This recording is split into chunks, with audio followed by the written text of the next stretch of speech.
Welcome to our channel. Spectrum's streaming app allows you to watch your favorite channels without a cable box. Activating the app on your smart TV is easy when you follow these step-by-step instructions. Step 1. Turn on your smart TV and navigate to your device's application store using your remote control. This is usually found in the main menu.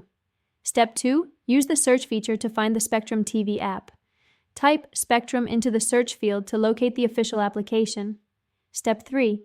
Select the Spectrum TV app from the search results and click Install or Get to begin downloading it to your smart TV. Step 4. Wait for the download and installation to complete. Once finished, open the Spectrum TV app from your TV's app list. Step 5. The app will display a welcome screen with options to sign in. Choose Sign In or Activate Device depending on what's shown. Step 6.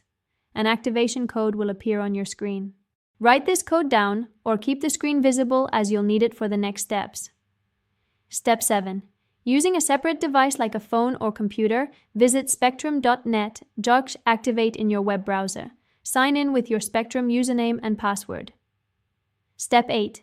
Enter the activation code from your TV screen when prompted on the website. Click Submit and your TV app will activate automatically, giving you access to all your Spectrum channels and content. Don't forget to like this video and subscribe to our channel.